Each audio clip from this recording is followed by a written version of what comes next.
thou art a ghost that hath come from the earth, or a phantom of night that hath no home, or one that lieth dead in the desert, or a ghost unburied, or a demon, or a ghoul, whatever thou be, until thou art removed, thou shalt find here no water to drink. Thou shalt not stretch forth thy hand to our own.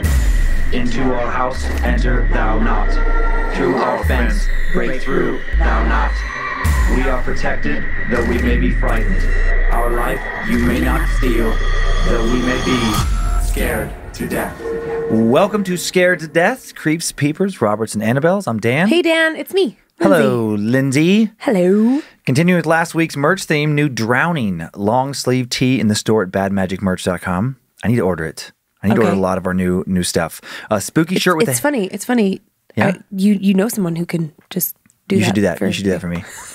Spooky shirt with a hand reaching up for the surface, but just can't quite reach it. Oh, that'd be terrible to have that happen.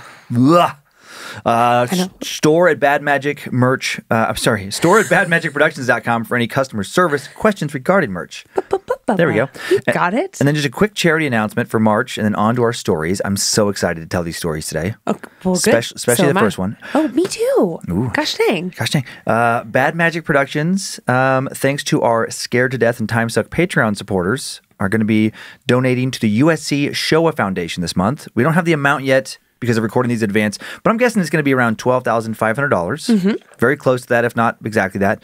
I came across this foundation in the Armenian genocide episode of Time Suck, and in the age of misinformation, where it seems like Holocaust denial, the denial of other atrocities is on the rise thanks to all these fake truthers out there, I think it's very important to support institutions like the USC Showa Foundation. That's good. I think so too. They currently have over 55,000 videos of different testimonies in their archives. Interviews average over 2 hours in length, so they have over 110,000 hours of firsthand accounts from survivors of the Holocaust, the Armenian genocide, the Rwandan genocide, and other historical atrocities. Yeah, I was listening to them with you. So much harder to deny the truth when you can hear and watch thousands and thousands of survivors tell their stories. sfi.usc.edu, link in the episode description if you want to learn more or donate more. And per their website, the mission statement of the USC Showa Foundation is to develop empathy, understanding, and respect, through testimony. All right. Now for paranormal, I drink so much water too. It's so funny. It was cracking me up because you were like, I'm not going to have the weird voice thing this week. I don't think it's about water. Okay, just going back, the last time this happened, we got an email from someone who was like, you need to see an ENT. You overuse your vocal cords. You do all these crazy voices in Time Suck. Plus, I think post-nasal drip. And if you had any yogurt or anything like dairy. I did have yogurt. Yeah, it's like phlegmy, dude. That's what it is. Because you have yogurt pretty much every day for breakfast. So on recording days, maybe go to toast. Okay. Oatmeal. That's what it was. Because I feel fine. I know. You're not sick.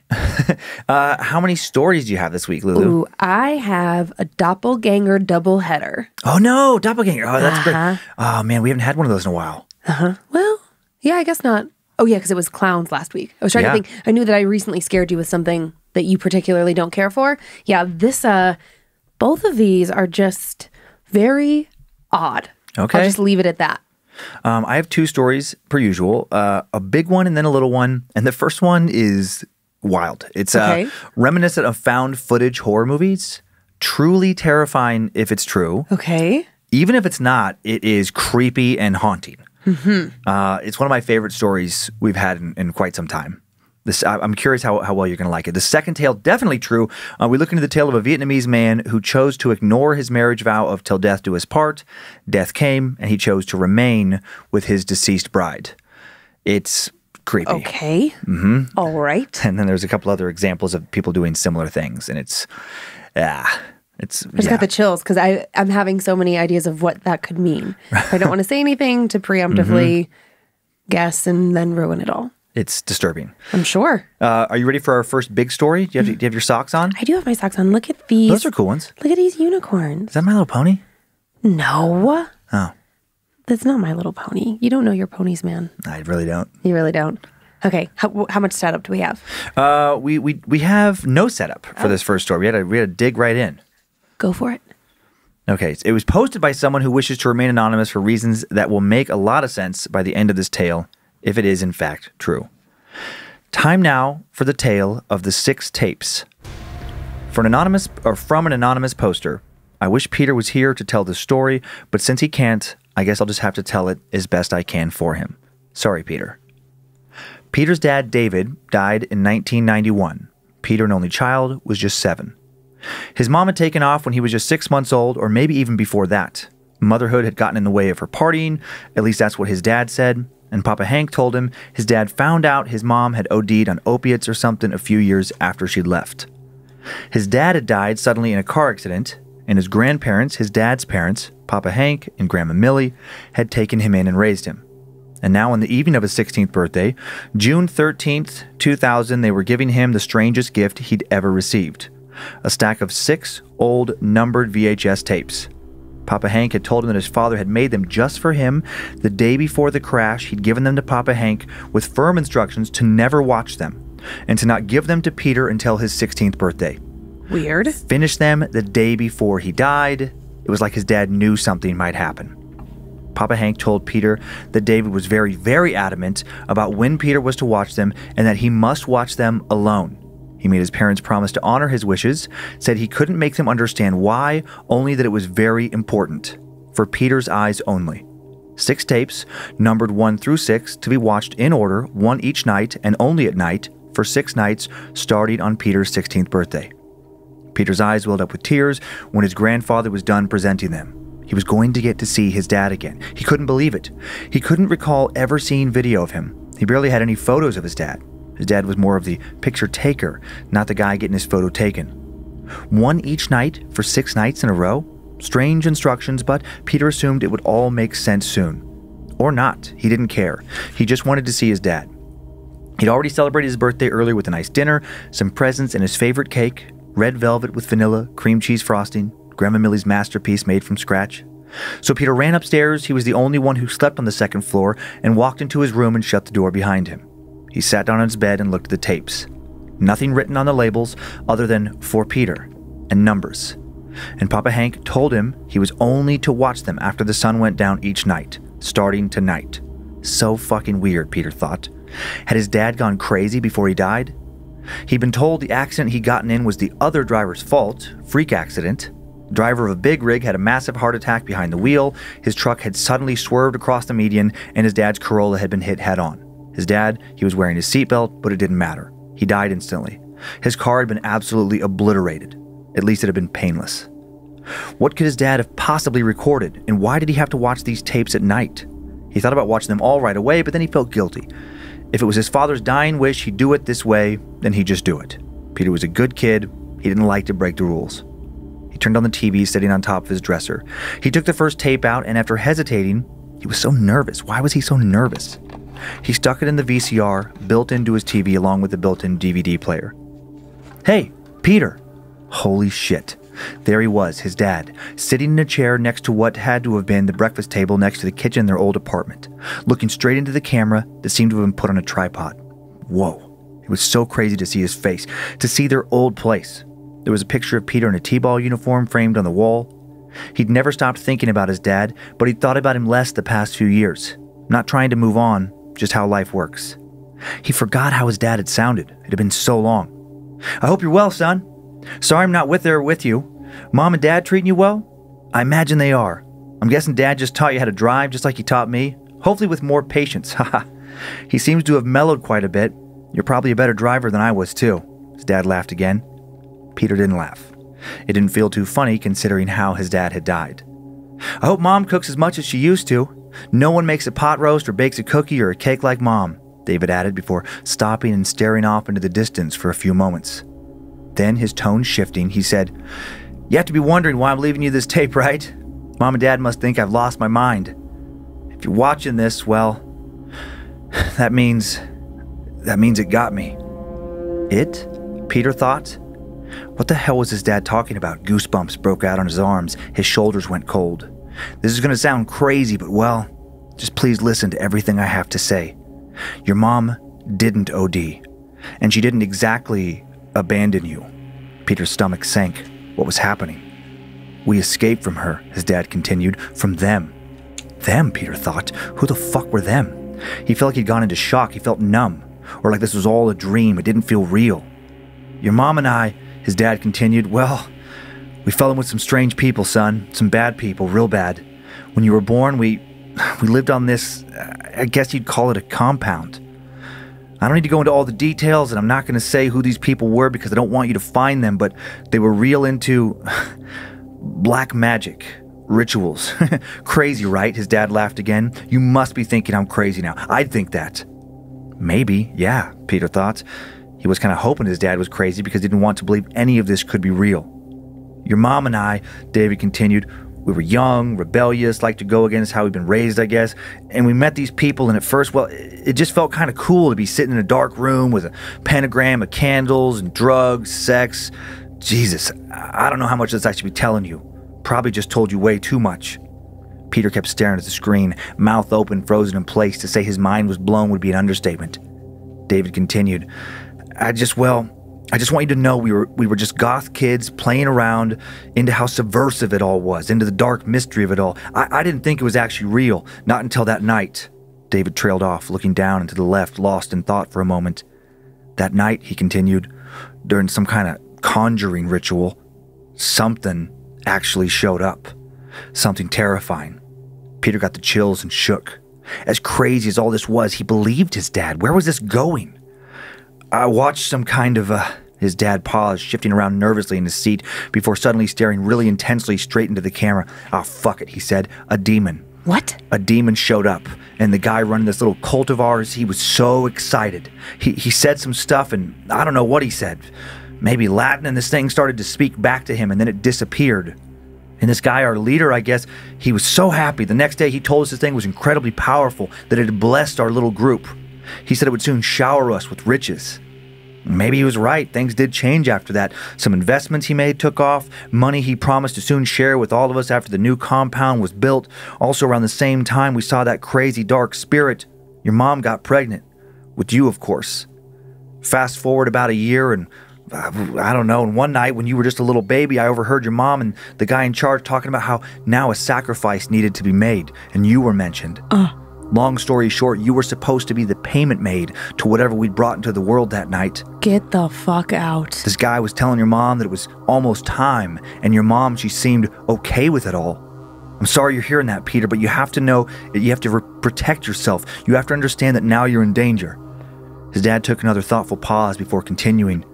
30 minutes later, he said, you and I were driving away from that place. I made it home, told Mom and Dad what I thought they'd understand, how we needed to hide, told them your mom was dangerous, with dangerous people, and if anyone came by, tell them they hadn't seen us or heard from us.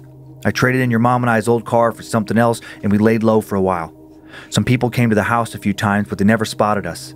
And pretty soon, we were able to move out, and I thought all that craziness was behind us. But then, a few weeks ago, I saw her again. I ran into your mom. She said something in a language I didn't understand, and she touched me. It felt like an electric current shot through my body, and then that night I started to see it. That thing from the compound, that demon, I started to see it outside the house in the shadows. I felt it in my room with me at night. Peter's eyes darted around his room. His dad was freaking him out. As much as he'd wanted to hear and see his dad when Papa Hank told him about the tapes, now he was starting to wish he'd never heard of them. But he didn't stop watching. His dad now said, the next day I went and visited a spiritualist whose shop I'd driven by probably 100 times. She nearly fell over when I walked in the door. She told me, amongst other things, that your mom had marked me, and that the thing they'd conjured still wanted you. It still wanted its sacrifice. She gave me some rituals to perform to try and protect us, but just in case it didn't work, she told me to make these tapes for you, to leave instructions behind for you. She knew this demon's name. I won't say it to give it power, but she knew. And if it were to take me, she said, for reasons that don't really matter, none of this is going to make sense anyway. She said it will come for you, but not for another 9 years. Peter paused the tape. His dad sounded so crazy, but for whatever reason, he believed him. Peter believed in ghosts, demons, all that stuff, and he believed his dad. 9 years. The anniversary of his dad's death was just last week, the 9-year anniversary. He pressed play. I have something I need you to say each night. I know this all sounds crazy, son, but I need you to trust me. I love you, and I need you to do this to stay safe. Repeat after me. I dolomolake, Perdux en princeps regum terra in cathedra esse lustinos, apologia nonne le nones milites invocate, sed gloria illustrabote, in sanguiste deratibi. Peter repeated his father's words. His dad spoke again. You said it right. Yes, Peter said back to the TV. I said it, Dad. You're going to see some things, his dad said now. That can't be helped. But this will protect you. Believe that. I love you. And then after telling Peter to not tell anyone, not even his grandparents, about his mom, the cult, none of it, David reached forward and stopped the tape. What just happened? Peter grabbed the second tape and thought about just putting it in. No. It couldn't matter, could it? Could there really be a chance anything his dad said was true? Despite what he was saying, he didn't look crazy. And for whatever reason, Peter still did believe him. Or at least believed that he believed what he was saying. Cult? His parents had been in a cult? And his mom? She was still alive? Peter fell back on his bed, his mind reeling. He'd honor his dad's wish. It was just going to take a week, a day less, actually. After a few minutes of writing about everything that had just happened in his journal, he popped up, went to go use the bathroom and get ready for bed. Not that he could sleep that night. He yelled goodnight down to his grandparents, who didn't even ask about the tape, brushed his teeth, washed his face, used the bathroom, and walked back into his room still feeling like he was in a dream. He turned off the lights, crawled into bed, and felt something. Felt like something was watching him. Scanning around his room, he noticed something over by the window. Just outside the window, he knew something was there. Couldn't really see it, but it was there. Something that scared him. He closed his eyes tight and told him that if something was there, he'd be okay. His dad would protect him. And he fell asleep. The next night, Peter watched the next tape after a long and confusing day spent wondering who his parents really were, who he really was. Where was his mom? What was the name of that cult? So many questions. He wrote more about it in his journal, a lot more. On tape 2, his dad, David, told him not to worry about anything he may have seen. Told him he wasn't crazy. If he thought he saw something or felt something, then he did. It was real. Peter didn't find that terribly reassuring. He'd rather believe that he had just gotten worked up and imagined something. His dad had him repeat those strange words again. E dolomolache, perdux et presemps regum terra in cathedra esse, lustinos, apologia nonne, legiones milites invocate, sed gloria illustrabote, in sanguiste deratibi. And then David told him goodnight, that he loved him, and that he'd see him tomorrow. What the fuck? After crawling into bed again that night, Peter felt something outside the window once more. This time when he looked, he could see something. He saw the faint red glow of what looked like eyes, unblinking eyes surrounded by a dark shape, shades darker than the surrounding night. He got the chills and did a hard blink, hoping it wouldn't be there when he opened his eyes again. It was still there, still staring at him, floating up in the night air. Was that the thing they'd conjured? Was all of this real? He shut his eyes tight again and thought about his father. His dad would protect him. The next day was a rinse and repeat of the day before. Pondering over the same questions, more journal writing, Peter resolved that at the end of the week, once the tapes were over, cult or not, he would try to find his mom. He'd ask his grandparents about everything, once it was all over. The third video ended the same as the first two, with that same protection chant. E dolomolache, perdux et presemps regum terra, in cathedra esse, lustinos, apologia nonne, legiones milites invocate, sed gloria illustrabote, in sanguiste deratibi. His dad assured him not to worry about the presence he undoubtedly was seeing now, all part of the ritual. It would soon be over. Day 4. Peter started to notice that strange shadow during the day now. It felt like it was following him. He never saw it directly during the day, but he could feel it nearby, watching him. He kept seeing movement out of the corners of his eyes. Soon it would all be over. The fourth tape was more reassurance that everything he felt was normal. Was that a good thing? His dad explained that the spiritualist told him the incantation had to draw the demon near him before it could banish it and then protect him.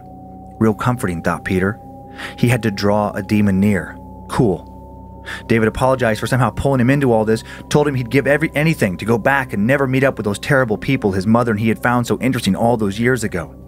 David told him to avoid people like that at all costs, that Peter should know now that dark forces do in fact exist and are not to be messed with.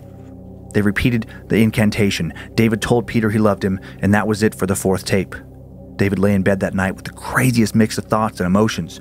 That thing was just outside the window now. It made him feel sick to his stomach. He wanted nothing more than for it to go away forever. But also, it did feel good to have this new nighttime ritual with his father. It made his dad somehow seem alive still. He both couldn't wait for this all to be over, but also, he'd be sad not to hear any new messages from his father. Peter clamped his eyes shut after a quick glance at the thing with the red, unblinking eyes that he now knew he'd see, the thing that seemed to hover just a few inches outside his window. Ugh. After a horrible night of sleep full of nightmares he couldn't quite remember in the morning, he woke up to the 5th day of this madness. The 5th day was terrible. Everywhere he looked, he seemed to see the shadowy thing. It watched from dark corners, from up under branches in the shaded center of trees. Anywhere there were shadows, he'd see it. Peter felt like he was losing his mind. His grandparents seemed worried about him, told him he seemed off. He told them he was just a little shook up, hearing from his dad. He'd be better soon. And that seemed to be a good enough answer to get them to leave him alone. Fine. Just 2 more tapes, and it would all be over. That night on the 5th tape, Peter's father told him he'd have to be really strong, that the fear would be worse than ever. Oh boy. But that he'd almost made it to the end. That night, the shadow was back and now inside his window. It was in the room with him. He could feel the cold radiate off of it. The cold of nothingness, the complete absence of any and all good, the cold of death. The 6th day was a nightmare. Peter left school after first period. He couldn't stop seeing that thing. His classmates were all staring at him. They watched him try and keep his eyes closed. During the rare moments they were open, they watched his eyes dart all around frantically and then fix themselves on something only he could see. He looked crazy. He felt crazy.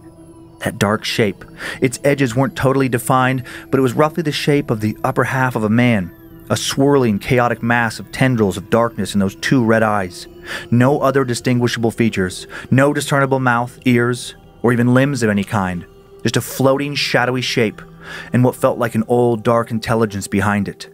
It hovered just a few feet away now, always near. Peter went to a park near his house, sat on a picnic table, and read a book he had a report on coming up for lit class. He hoped being out in the sunshine, reading Pride and Prejudice, definitely not a scary book, could help him just get through the day. Just a few more hours now. He wrote in his journal about all of it.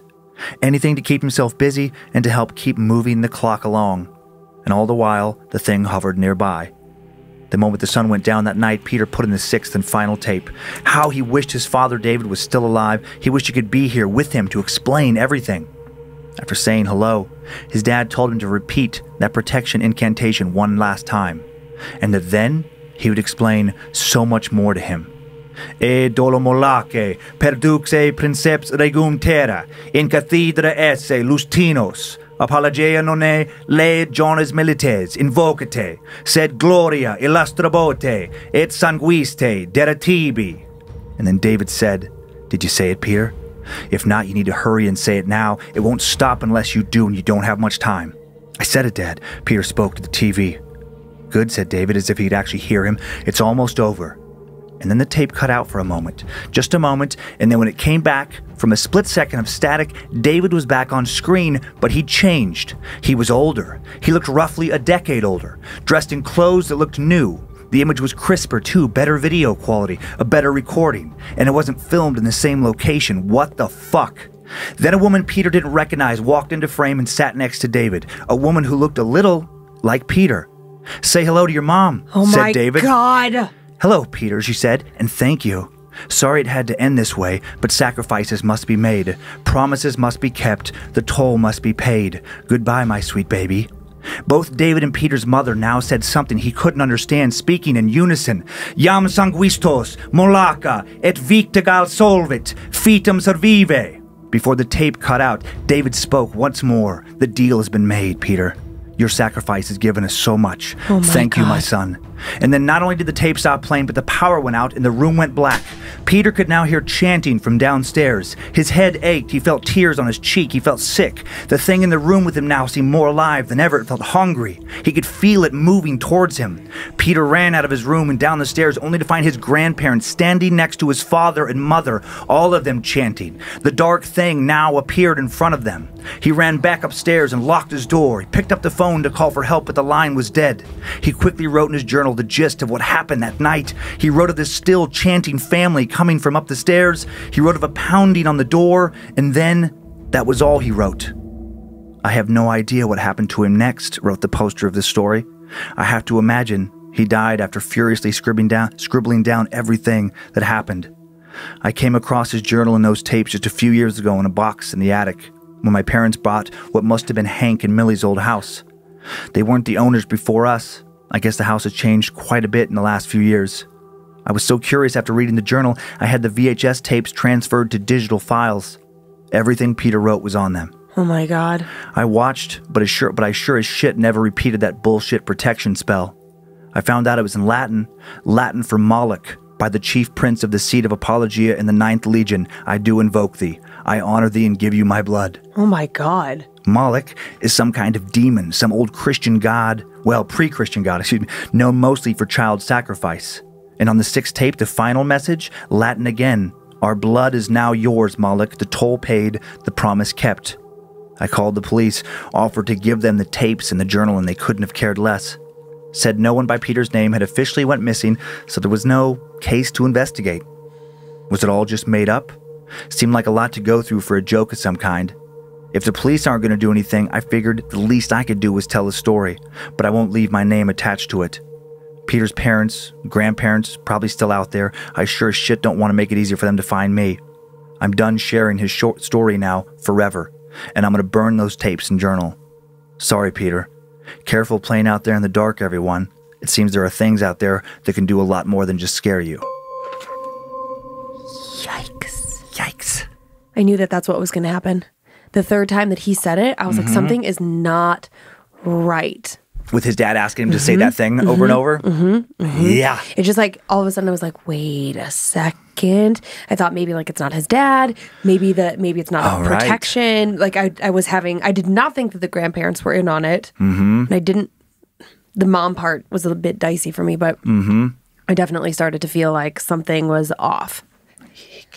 That would be so far to go for a joke. If that didn't happen, that is like going so far. Yeah. So far. If whoever like posted that actually did find that box and journal, like if that part's true, then whoever made those tapes and journal, I mean, that's a long way to go for a joke. It's a long way to go. And I would just say that if the entire thing is false, if the poster made up the whole story, man, they should be writing books or horror movies or something, because it just feels too good to not be something else. You know what I mean? Like the story is like too intense. It's too much. Like, why wouldn't you just have a career making film? You know what I mean? It's like, why would you just waste it on an anonymous post? Right. Just throw it up on some subreddit or whatever. Like, yeah. It seems like a ridiculous waste of your talents if you're making that shit up. Yeah. I didn't like that sound you made. Hopefully I did that's what I was practicing before. It's like I've never done Latin, so I was like I was giving it my best to say that right. I took 2 years of Latin in high school. And I heard you didn't do great, but you did take it. I passed my freshman year with a D, and then my second year, my teacher said he was giving me an F-, which isn't even a thing.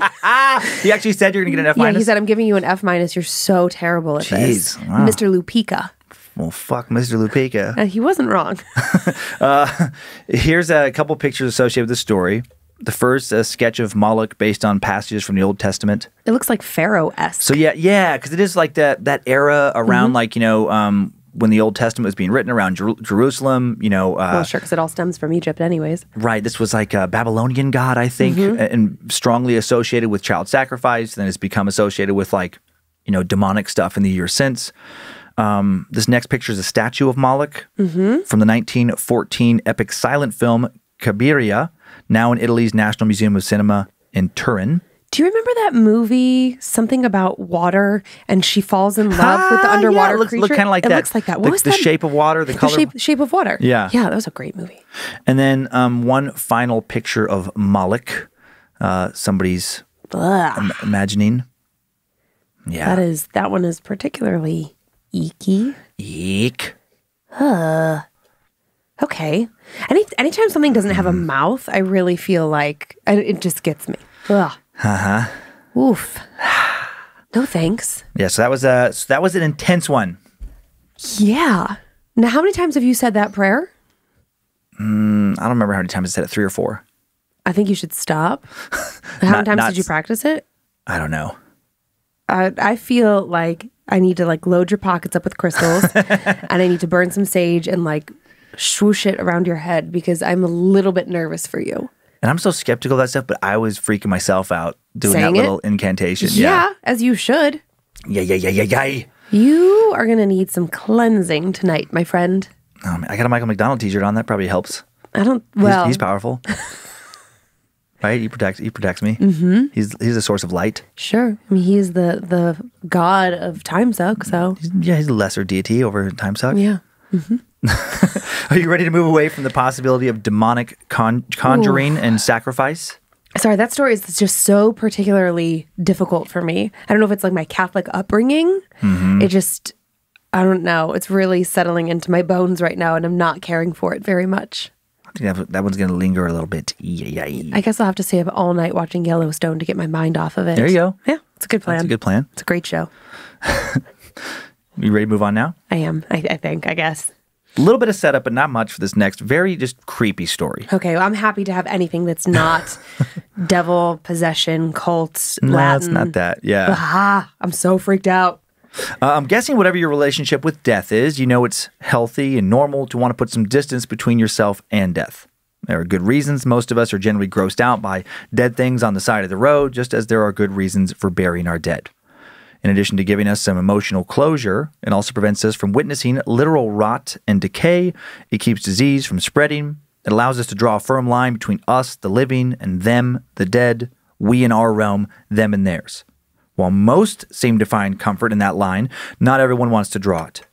When the story of Mr. Lee Van broke in 2009, most people thought it was a hoax. Mr. Van is from a small town in the central Vietnamese province of Quang Nam called Halom Town. When he met his wife, Pham Thi Xuong, in 1975, it was actually not love at first sight. They hardly knew each other. Their parents had arranged their marriage years before, and as soon as Van was discharged from the military, he married the woman his parents had chosen. And while the idea of an arranged marriage might not appeal to you, it certainly doesn't appeal to me. Don't even like to think who my parents would have picked. Oh my God. It worked out beautifully for Lee Van and Pham Thi Xuong. The more they got to know each other, the more they cared for each other. And soon, the newly wedded couple was truly in love with one another. And their love continued to grow and grow. They had 7 children, raising them all in a small and happy house. And then one day in 2003, tragedy struck. Mr. Van, who was working away from home, got news that his wife had suddenly died. No details are given of exactly how she died. We only know, based on several Vietnamese news outlets, that he rushed home, looked at his spouse's face for a few minutes before authorities took her body to the morgue, and soon after that, she was buried. And that is where the story should have ended. But of course, since I'm telling it here, it did not. Time now for the tale of Death Will Not Do Us Apart. After she was buried, Mr. Van returned to the site of her grave and began to spend most of his time there, day and night. He began sleeping out in the elements atop his wife's grave. His children felt sorry for their father, so lost in his grief. When the rainy season arrived, they assumed he'd head inside and mourn in a more typical fashion. Instead, Van decided to dig a tunnel. Oh, boy. Van felt the best way to stay close to his deceased wife was to dig down into her grave where he could and did begin to sleep next to her remains. Oh. When his children found out, they begged him to stop further desecrating their mother's gravesite. Cemetery officials also threatened legal action. So Van decided to stay away from the cemetery. He'd never return there again after he brought his beloved wife's body back home. Get the fuck out. He knew that due to decomposition, he wouldn't be able to just lay her remains down in bed next to him. So he made a hollow statue in the shape of a woman that looked like her. He built it out of plaster, cement, glue, and sand. And then he put his wife's rotting remains inside it. Then he placed this statue/coffin on his bed and laid next to it that night, sleeping together just like they did before in life. And he laid like that the night after. And the night after that, and on, and on, and on. And he's laid like that now every night for over 16 years. Shut up. Initially, when Lee Van's children learned what he'd done, they were disgusted and furious. They demanded that he return their mother's body to her final resting place, but he refused. He said he couldn't go on without her. Neighbors stopped visiting. Friends stopped coming over. The authorities were alerted. The police tried convincing him to return his wife's body to the cemetery repeatedly, but because he wasn't hurting anyone else, because he made such a scene when they tried to separate him from his wife's remains, They just gave up and let him keep what was left of his wife beside him in bed. Unbelievable. For the last 2 years, Lee Van has been confined to a wheelchair, but he still manages to crawl into bed next to the statue containing his wife's remains every night. He also cleans it, puts its makeup on every day, and changes its clothes. What? Is he the only one driving all of this, or does the spirit of his dead wife call out to him from her bones? Was she no more ready than he was to be separated? Van's not the only person who has gone to such great lengths to stay close to a loved one. 79-year-old Marcel H. from Liege, Belgium, died in November 2012 of an asthma attack. His wife was so upset that she failed to report the death and continued to sleep next to his decomposing body until Belgian authorities found his remains at their home a full year later. Night after night, she'd laid next to his increasingly rotten remains for a year. In January of 2014, like something out of an Alfred Hitchcock movie like Psycho, a man was discovered to have spent not just a year, but the past decade with his mother's mummified corpse. This was only discovered after he himself died. Claudio Alfieri, 58, was found lying over a chair in his Buenos Aires apartment beside what was described as a dried-out woman wrapped in plastic bags and wearing slippers, propped up and sitting at the kitchen table. Oh my God. Did he have a decade's worth of daily meals with her remains? I have to assume he did. Did he speak to her during their meals? Did he think he heard her speak back to him? Are these people just crazy, mentally ill, suffering from an especially extreme emotional response to the trauma of losing a loved one? Is that all that's at work here? Or what if in some cases they're drawn to these corpses, called to them? What if they're actually hearing the voices of their loved ones from beyond the grave? What if while their loved ones' bodies may rot, their spirit, their soul is still alive as ever? What if their essence is still attached to the mortal coil they've refused to shed? I mean, listen, babe. I really, truly love you more than anything in this whole wide world. Yeah. That's not going to happen. What? You're just going to leave me in the ground somewhere? Yeah. You're not going to let me stay in bed? I'll cremate you. I'll have your ashes made into a lovely piece of jewelry. No, put me in I want to be put in a little doll. Sure. You want to be put in a doll? Yeah. Fine. I'm putting you in a fucking clown. A clown doll? Yeah. No. Yep. No, you got to face your fears, even in death. Okay. That is insane. Mm-hmm. It is so creepy. I have pictures. Oh, God. I was afraid you'd say that. Oh, God, I don't want to. Multiple Vietnamese news out. This picture is Lee Van and his wife. So he's in the wheelchair. There's recent. And there's her kind of weird mannequin statue tomb thing in bed. I just don't get it. And then here's another picture of the two of them in bed together. Oh, my God. It's so weird. It's like a paper mache doll. Mm-hmm. One more picture of the two of them. Did you make this up? No, I did not. You can look. This is not a hoax. This is one that when they're still alive, so you can see the doll does kind of resemble her picture there. I mean, I guess, sure. And then this is disturbing. This is a blurred photo of the corpse of Marcel H. from Liege, Belgium. I'm so nervous. Found in his wife's bed. Oh my God! Look at the hand. I mean, he's been dead for a year. Well, look at the stomach is rotted out. Whoa! The smell alone. Oh my God. Oh my good Lord. And then this last photo is of another dead body I could have included in today's story, but I feel like you got the point. This is Bernie Lomax. This is the boss of two young insurance corporation employees, Larry Wilson and Richard Parker. Bernie's dead body was paraded around in public for days as if he had never died at all. Wait, so that's a dead body in the middle? The guy in the middle is dead. Yeah, that's from 1989's Weekend at Bernie's. Oh. I was like, wait, what? I thought it seemed too weird. And then I was like, wait, what? So, I clearly never saw that movie. So good job. Yes! Dad joke for the win. Oh my God. I was like, wait, what? I'm like, that body has a lot of color in it. Oh my God. But the other stuff, is real. That is so fucking crazy. Because, obviously, we've recently had some death in our family. Yeah. And so I was just thinking about, my cousins, their dad died recently. Yeah. Well, actually, just 2 days after your grandfather. And if my cousins were just, having dinner with my uncle... Mm-hmm. What? Oh, my God. What if we went to Grandma disturbing. Betty's? Oh, my God. And Papa Ward is just, propped up there? In his lazy boy? Oh my God, what a nightmare that would be to deal with. I just can't. That's so disturbing. I don't know how you deal with it. You have to just force it. You're just like, sorry, you're going to have to go to a psychiatric ward for a little while. I mean, I guess, you try and get them committed. Right. The person is like, you need professionals to, get you back down off the ledge. And then while you're locked up somewhere, we're going to make sure that the body is reburied and can't be dug back up again. Well, and also, isn't it illegal to exhume a body? Yes. I mean, in our country it is. I assume in most countries. I don't know about Vietnam. I mean, the news outlet said that authorities came by and then just let him keep her. I don't know if it's because she was in that mummified situation. Well, and then also, I'm sure the laws vary, from country to country. I was confused by the fact that he dug this tunnel and found her body. So I don't know what their burial traditions are. Yeah, I couldn't get she that must info not have either. been in a coffin? Yeah, because it didn't say, it said laid next to her body, but that's what I wondered too. I'm like, do you mean like laid next to her coffin? I would assume coffin. But or a coffin if he is dug so in there. heavy. Have you ever been a pallbearer? I haven't actually. Coffins are so heavy.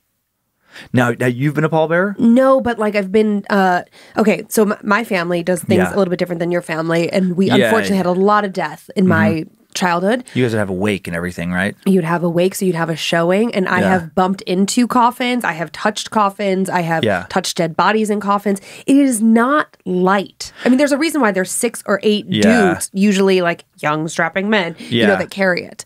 Right. I mean, it's and then it has to go on like when they put it in the back of the hearse, there's usually some sort of like rolling mechanism to like help push it into the back of the hearse, right? You're not just like shoving it in there. Yeah. It's a whole situation. I don't know. I don't know. Oof. Okay, this is sad, but I'm going to say it anyways. When I was younger, my Aunt Joyce, who has since passed away, her son was killed in a tragic accident, right? And I had never seen grief like that. I mean, I can, being a parent, of course, I can respect it. But she literally tried to crawl in the coffin with him. Whoa. And it was...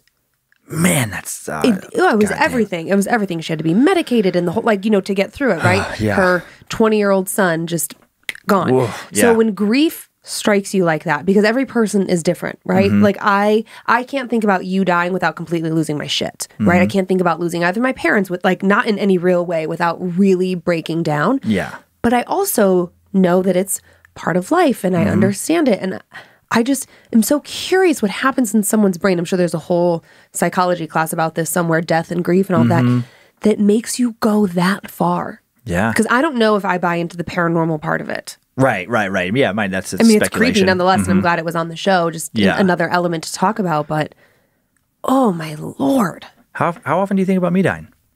Well, you know that I like to tease you about me dying first. Oh, okay. So when I think about that, I think about, what if he died first? Because I've been picking out future wives for you and you're not. Which is super weird. But also hilarious at parties with our friend Darcy.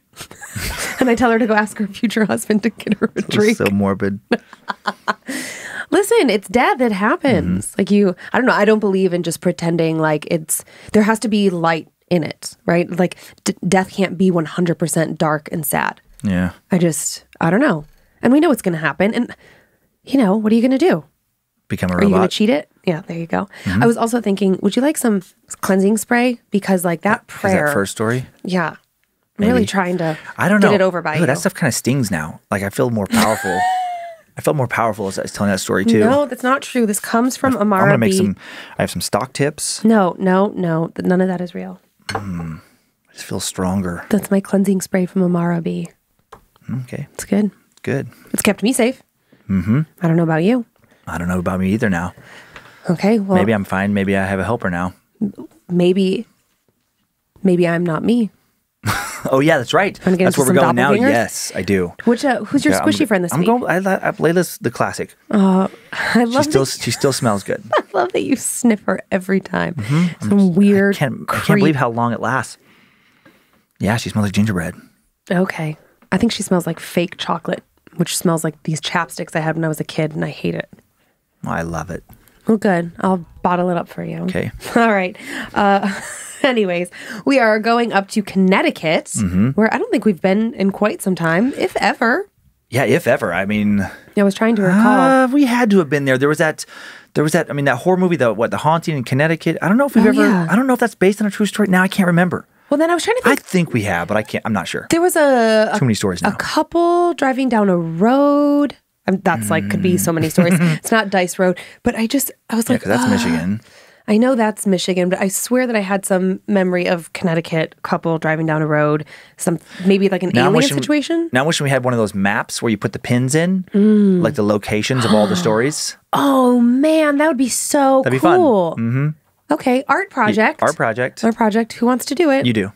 I don't have time for that. But that would be so fun. Yeah. Dang it. Okay. Well, anyways, our fan Tiffany has quite the story to tell. Now, I do feel like I need to say it is a slow build, and at some point you're going to be like, what is happening here? Like, where are we going with this? So just hang tight, because the ending, I swear to God, will blow your freaking mind.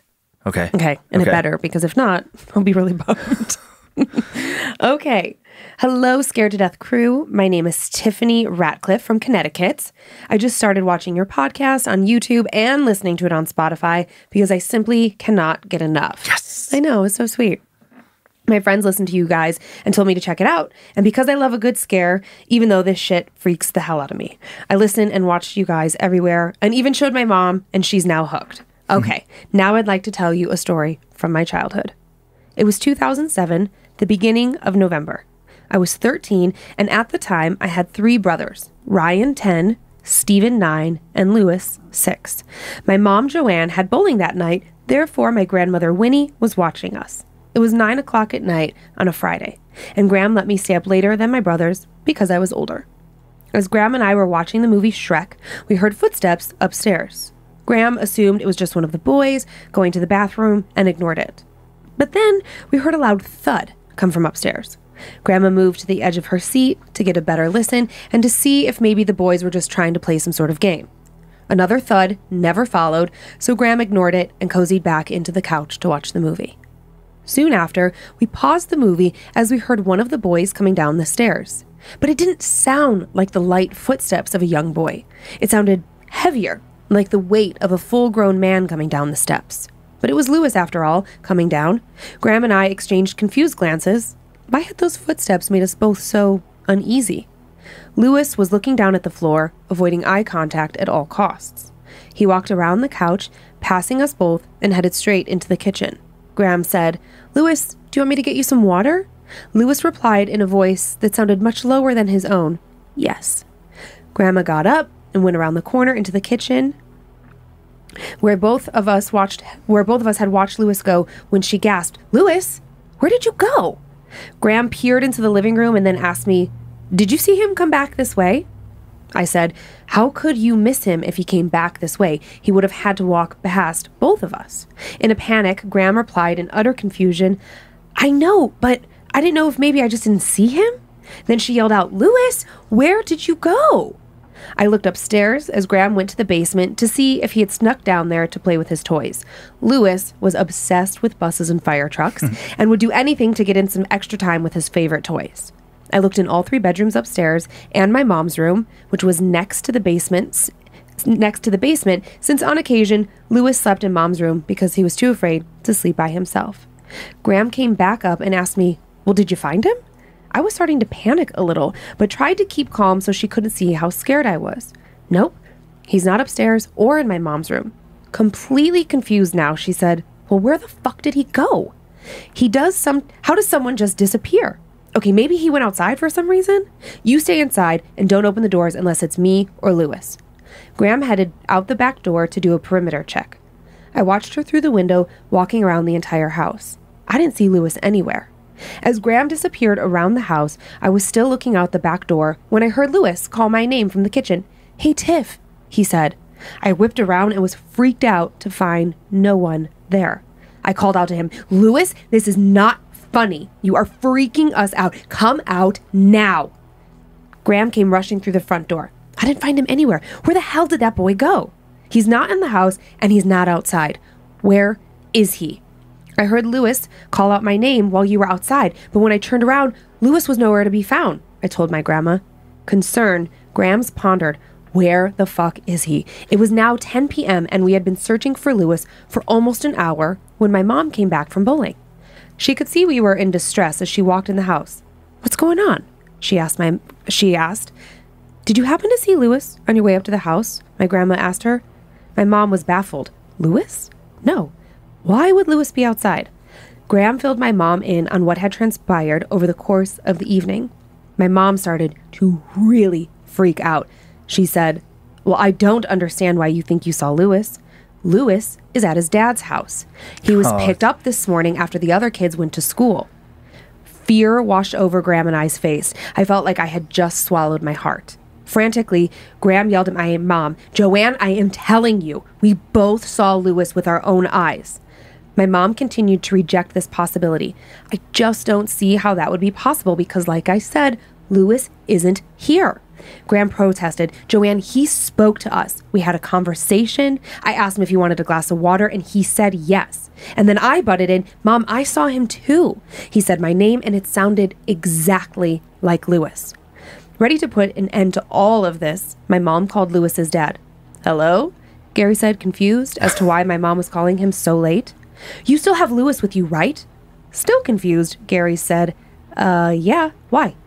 Mom asked if Lewis was awake and could she talk to him. Gary, clearly feeling like he was going to be in trouble for keeping Lewis up so late, said, yeah, he's up. We're just cleaning up his buses. We were playing with them, and I didn't realize how late it was. Gary, I don't care. I just want to hear his voice. Please. As Lewis got on the phone, my mom switched it over to speakerphone.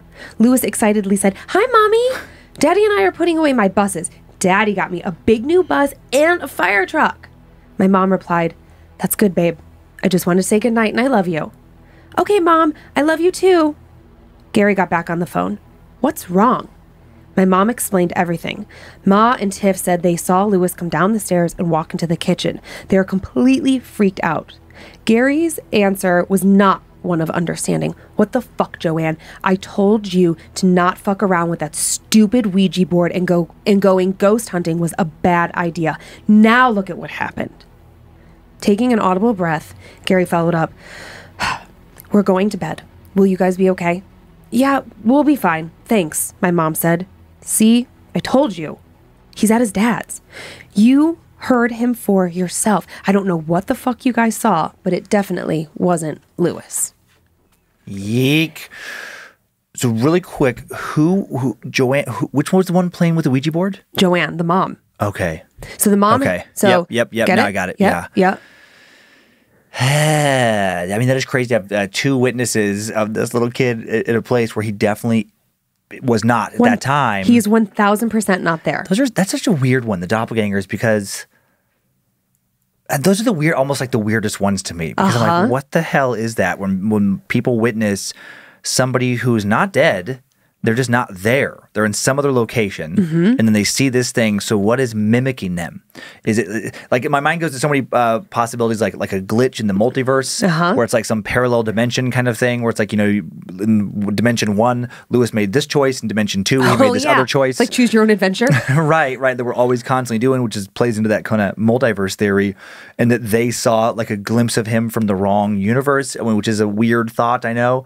And then the other creepier thought to me, which is like I'm okay with that thought. Right, that's like the safe bet. That's a safe thought. Yeah. The creepy thought is that something else can mimic us and match our looks and match our voices and just but then why? Why would it do that?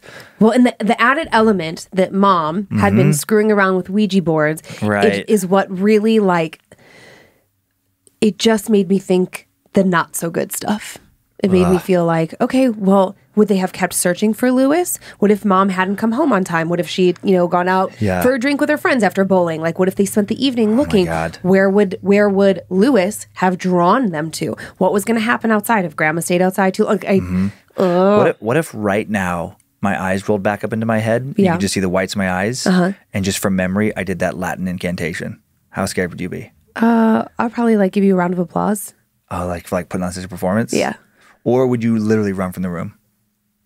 I have never had that kind of fear, so I don't know if I would run. Well, actually, I would probably cry, because one time you scared me so good I cried. So my greatest moments. It was pretty epic. I don't know. That story just, when I was reading it, I was like, where's this going?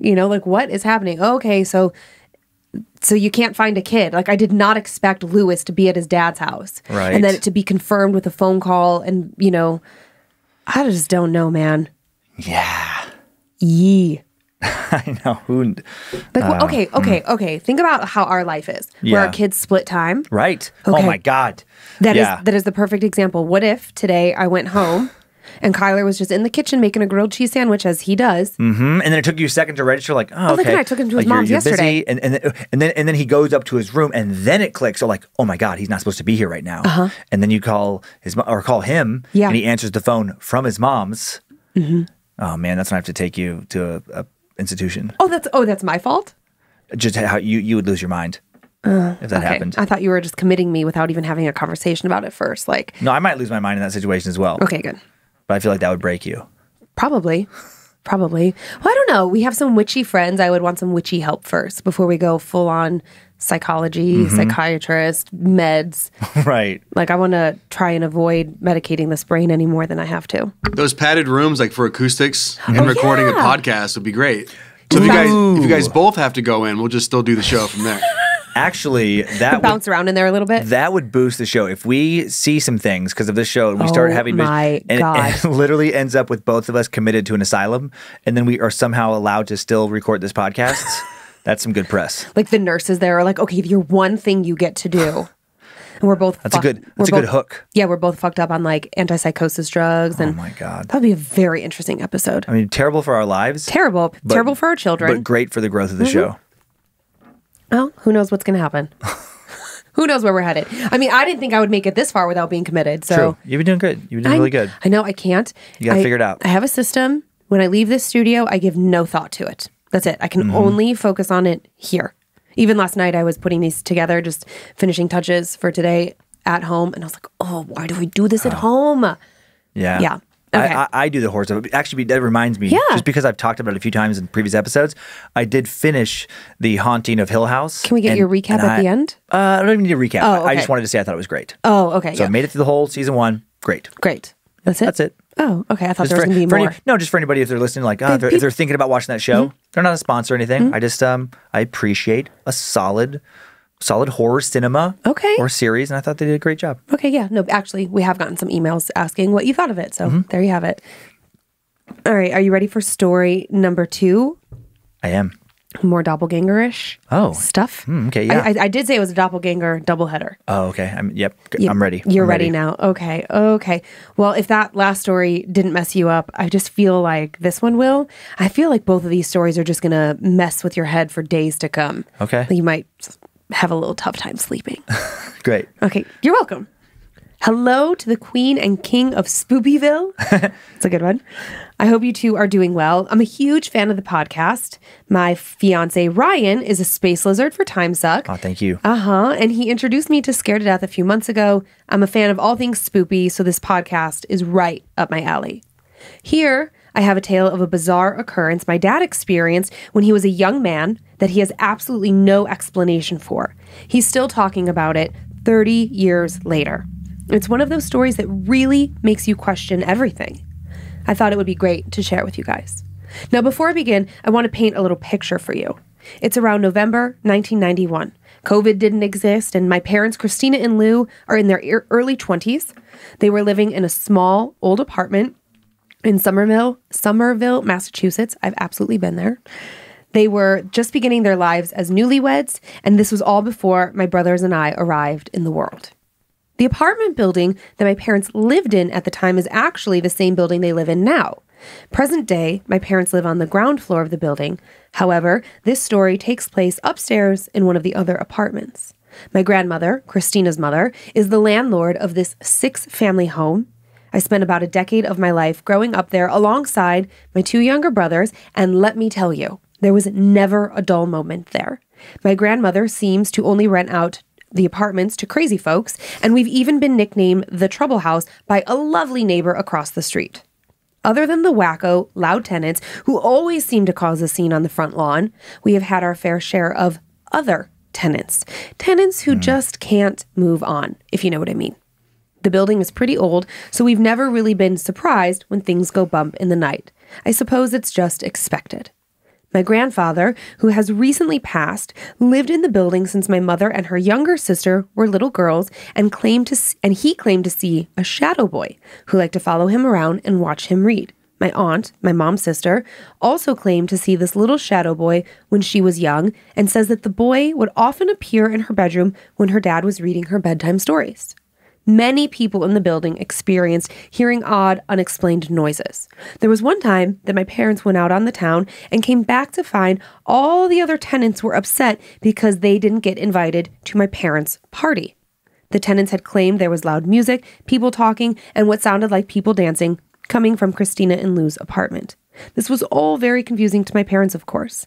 They thought maybe they had left the TV on or something, but nope.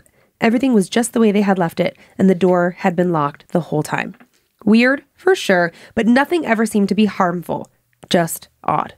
Now, time for the tale of 2 moms and 1 very confused dad. My parents, Christina and Lou, were relaxing on a Friday evening after a long week at work. They had their dinner, cleaned up the dishes, and slumped into the couch to watch mindless TV for a few hours before bed. After a while, Christina leaned down, propping her feet up on top of Lou's thighs, and laid her head on one of the couch throw pillows. Drifting away and listening to the white noise emitting from the TV, she slowly closed her eyes and fell into a deep sleep. Lou stared at the screen just a bit longer before falling asleep himself. What seemed to be just a few moments later, Christina popped up from her slumber and without a word made a beeline for the bathroom. She was stiff and her footsteps were silent. Her motion woke Lou, and he watched her as she darted away and turned on the light in the bathroom and shut the door behind her. He thought she seemed off. The TV seemed louder than it had been before, but probably because it was later in the evening and the rooms and other surrounding apartments were quiet. He sat there, waiting for her to come out, and when she seemed to be taking longer than expected, he had the instinctive feeling to check on her, to make sure she was okay. The door to the bathroom was unlocked. He turned the knob and opened the door carefully so as to not accidentally bump into her, only to find the bathroom was empty. The light was on and was too bright for his tired eyes as he squinted, peering around the small room. She was nowhere to be found. Worried, Lou rushed back to the living room to look for her, but she wasn't there. Lou's heart dropped. He swiftly rushed into the bedroom where she was. She was sound asleep, in bed. His heart still aching from the panic, he shook her awake to ask her if she was okay and to find out if she had just been in the bathroom. Christina, being a very light sleeper, awoke and explained that she had been in the bedroom the whole time. She explained that she had left the living room hours ago after he'd fallen asleep on the couch shortly after they had sat down. He stared at her, confused and speechless. The next day, Lou brought this occurrence to his mother, my Nonna. My Nonna, who's no longer with us, was a very wise Italian woman. She said, flat out and without hesitation, she's pregnant. And she wasn't wrong. I popped out 9 months later in early July. Why or how my Nonna knew my mother was pregnant is beyond me. Why did my dad's story immediately draw that conclusion? And why did my dad see doubles of my mom that night? This story makes me wonder about doppelgangers and glitches in time. I know the story wasn't the spookiest, but I hope it was fun to read, and I know for me, it certainly validates that there is more than one world and more than to life than we may think. Love, one of your creepers, Aileen. Aileen, thank you. That's so... The conclusion that she jumped to is so weird. I mean, I know! Which that would tell me that in her ancestors' village or city or wherever neighborhood in Italy or something. Right. Like, is that like a thing that Maybe? In some places they associate seeing a double with certain things like pregnant? That's just so bizarre. I'm so curious, like what the lore is behind that. I don't know. You know, and generally speaking, Italian people, especially if you go back to Italy, are deeply religious. Mm-hmm. So I would imagine that for everything that happens, they think there's some reason related to God or to life or to death, like warnings. There's a fair amount of superstition in Italian culture. Mm-hmm. Have you ever been to an Italian funeral? I have not. Like they are intense. I mean, it's like wailing. Like an Italian Catholic funeral? The true wailing, the black veils, it is something. Huh. And I think they take pictures of the dead in the casket. I feel like there's some other element there of that. Yeah. Very bizarre. And I shouldn't say it's bizarre. It's very different than what I know. Yeah. But this story, the two stories combined, it really more than doppelgangers. I think the glitch in time, the glitch in the universe. And then I think of like astral projection. I don't know enough about that. Something like where you're mean? like, oh, it's supposed to be where your spirit can kind of separate, like your essence can separate from your physical body. Yeah. And you can travel out in this astral plane. And, I totally believe that. And like visit other parts of the world and things like that. Okay. You can just separate, like when you're sleeping, you can separate from yourself.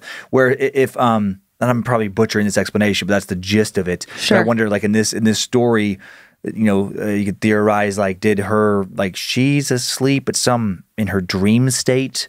Maybe she, like, what if in her dream state, she went, used the bathroom, went to the living room, whatever, and that you could actually see her doing it? Her doing this, like in a dream, like she's in two places at the same time. Yeah. Her body is in the bed, and then this dream version of her is actually out where other people can see it. Do you think? I mean, who knows? I'm just, throwing a bunch of weird shit on the wall. Okay, well, would you know that you astral projected?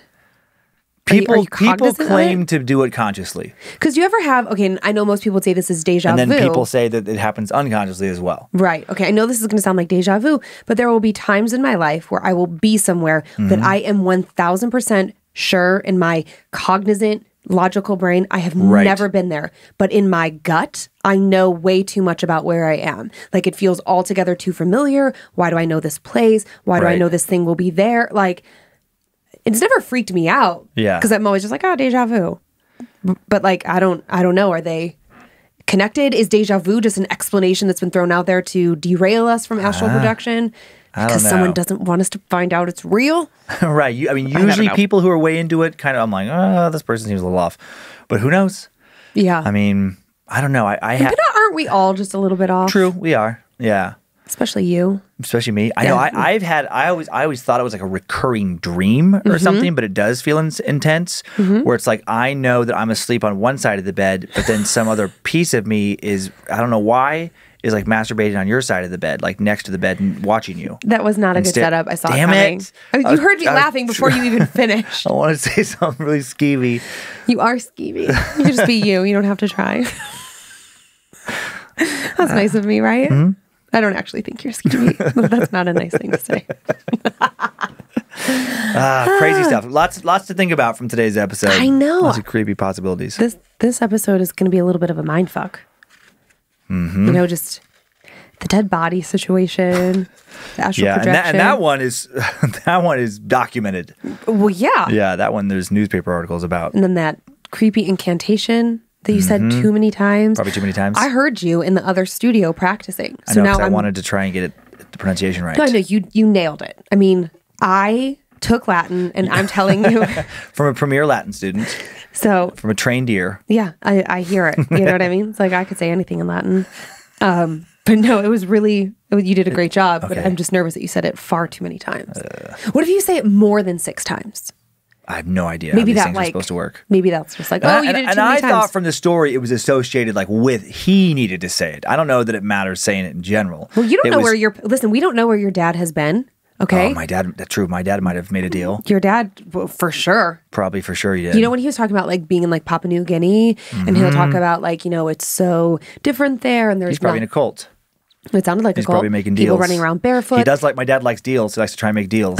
And he's always talking about like that beetle that they're always chewing on and stuff. It's like, drugs, cults. Yeah, probably is my dad. All right. Well, there you have it. Okay. Do you want to, so now, okay, it is March 9th and we are doing 30 Annabelle shout outs an episode now. Oh, okay. Okay. So this is, we finally, we talked about bumping it up. Yep. And so you're going to do 15 and I'm going to do 15. Okay. And I took a little poll in Patreon and it seems like 30 is the good number. Okay. It seems like 40 would be too much. Okay. It would lose its specialness. Yeah. Although some people said like turn it off if you don't want to listen to it. But like that's true. It's at the end. Yeah. Yeah. But if it's your name that you're waiting for. Yeah. So I think we're going to settle into 30 and see where that gets us for a while. Okay, you want me to start off? I do. I would like to thank the following Annabelles for supporting us on Patreon. It's Nathan Grajales, Christiana Michelle, Ray McFarlane, Allison Vaughn, Nathan Sigilius, Amanda George, Courtney Walker, Stephanie Parker, Jeremy, no last name, Cindy Diaz, Nick Johnson, Shelley Crater, Zhu Nguyen, Deidre Benjamin, Amanda Catherine. Awesome. I would like to thank the Annabelles George Rose, Weston, no last name, Maddie, no last name, Scott Everett, Ron Manis, Dustin Eiler, Jennifer Litwin, Kevin Jennings, Crystal Marie, Arlene Morgan, Christina Grimes, Alan Hansen and Jennifer Greenbelts, Caleb Jordan, Justin Duke, and Kelly Burns. Perfect. And I want to do a redo on one name. Okay. It might be Z Nuan or it might be a Yi Nuan. I can't remember the XI. I should have. Now I'm confused. I thought I was certain. XI was a sh. Like sh, ji, ji, like nuan. Jin Wan? Ji Nuan. I think so. Ji Nuan. Yeah. So sorry, Nuan. Ji, if I'm butchering it. I thought I had it, and then looking at it now, I'm second guessing myself. I was so proud of myself. Several years ago, I was taking these Chinese herbs, and it was not translated into English. Oh, so you had to learn. I like the doctor would say like, oh, you're taking blah, blah, blah. And I worked on it so hard. And for like the brief period of time, I really felt like, oh, okay, I can at least kind of sound out some basic words. And then I lost it. I know it doesn't stay. And it's funny. People talk to me on times like because I'm doing topics from all over the world. Yeah. They're like, oh, just reach out. I can get it if I practice. But then if you don't stay with it, you lose it. Right. And there's just too many. There's too many languages around the world to stay current on all of them. Yeah. But you do a good job. And we appreciate your efforts. It's no disrespect when I get it wrong. And that's all for today. No, it's not. Oh, I'm sorry. Spoopy shoutouts. So rude. Spoopy shoutouts. And I just have a few this week. Okay. So I apologize. That's okay. Okay. Spoopy shoutouts to Mikey from Katie. Happy birthday. To Mina from their sister Francesca. She loves you. To Sheena from Sean. Love you. And congrats on your baby girl. She's pregnant. She hasn't had the baby yet. The family doesn't know the sex. This is it. We've just announced it. We've told the world. It's a girl. That's awesome. And Lindsay is a great name. I'm joking. That is all for today. Thank you for continuing to send in your personal tales of horror to mystory@scaredtodeathpodcast.com. Email us for everything else at info@scaredtodeathpodcast.com. Thanks to Logan Keith on social media and badmagicmerch.com for the merch design. Store at badmagicproductions.com for customer service with anything merch related. Thanks to producer Sophie Evans for help with story curation, Joe Paisley for producing and directing today, for the great suggestion on the padded room if we end up there. Listen, Joe is nothing but a good idea man for things like that. Thank you to Zach Cohen for the custom sound beds, and to Heather Rylander for organizing the My Story emails. Subscribe to Bad Magic Productions on YouTube if you want to watch the show. Follow us on Facebook and Instagram if you want more content at Scared to Death Podcast. We're having animated videos here and there coming up now from Thomas Royal, which I'm excited to start putting on there. They're super fun. And we have a private Facebook group, Creeps and Peepers, with over 13,000 members for horror lovers. Thank you to Liz Hernandez for moderating. If you don't want to hear ads, if you want monthly bonus episodes, check out our Patreon and get all that and more. Enjoy your nightmares, Creeps and Peepers. Hope you were scared to death. Bye. If spirits threaten me in this place, fight water by water and fire by fire. Banish their souls into nothingness and remove their powers until the last trace. Let these evil beings flee through time and space. Evil may pass through, but has no home here within, scared to death.